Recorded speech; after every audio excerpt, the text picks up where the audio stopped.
We have a challenge. We have a challenge across our nation, and we have a challenge here in the Commonwealth, where we have a shortage of teachers. And while this is not a new problem, we, in fact, when we combine the shortage of teachers with the learning loss challenge and the lesson that we all know, that when a student is in the classroom with a teacher in person, that's where the magic happens. And so when we have a shortage of teachers and we're trying to bridge the gap, we've got to work extra hard in order to close the gap of teachers as well. And so today, we in fact have the great privilege of signing an executive directive to put us all in motion to try to close that gap as well. And that is removing as many obstacles as we can to address this near-term challenge and also the long-term challenge of making sure that we have in every classroom extraordinary teachers like the two I had a chance to visit with today. So this executive order is an aggregation of initiatives. We have complicated challenges across the Commonwealth of Virginia. And in order to address them, we have to bring multiple solutions to bear. There's no silver bullet in anything.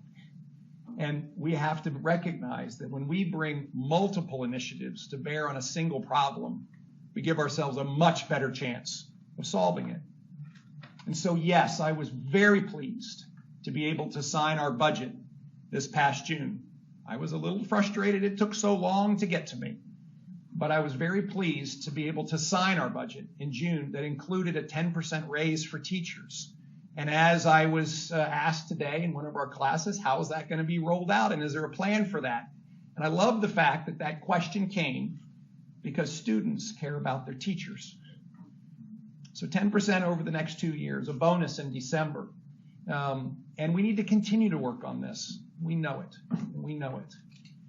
I was also very pleased in the education budget that we signed, which, by the way, was the largest in the history of the Commonwealth of Virginia, to be able to have innovative ways to support school construction and renovations across the Commonwealth, to introduce lab schools that bring innovation into the public school system.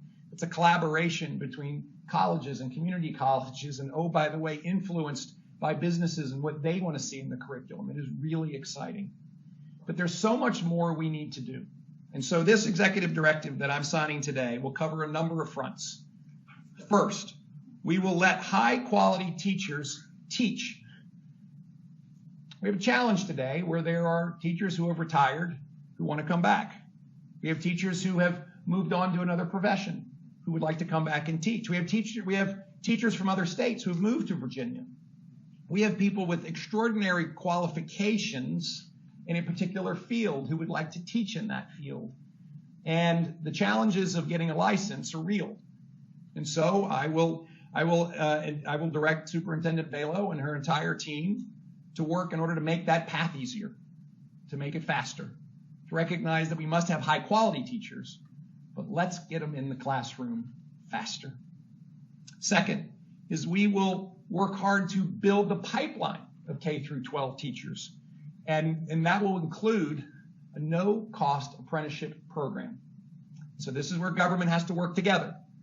And so in addition to Superintendent Balo, and in addition to Secretary Gadara, our Secretary of Labor must get engaged, and we will form an apprenticeship program to provide those that are in the process of getting their education in teaching to have an apprenticeship program to get on the job, real-time training, but also be in the classroom where they can contribute immediately. Third, we are going to target teacher recruitment and retention efforts in communities that are most in need.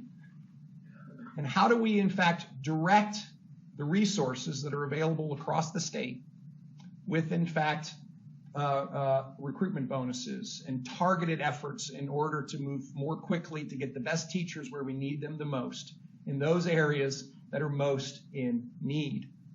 Fourth, we need to know the needs through accurate and timely data on why teachers have left the profession. Why do we have vacancies? And so we will initiate a comprehensive program to routinely collect this data. You know, with data, there's information, but you have to collect it routinely. And so we want further insights, feedback from all teachers on things that can enable them to, in fact, stay in the profession and have a career, have a full career. And finally, one of the areas that we already know that teachers find most difficult is balance. The balance across the huge demands that are placed upon them and the fact that they have lives too. And so at the top of the list is childcare and early education. And so we have had a huge emphasis on building further opportunities for early childhood education and childcare across the Commonwealth of Virginia.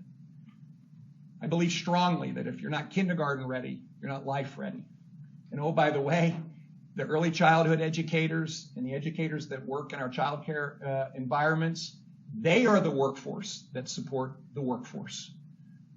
And so this executive director will make sure, and I will ask Superintendent Bela to direct her to make sure that the accessibility and availability of childcare and early education opportunities for our teachers are clear, apparent, and accessible. This is the beginning.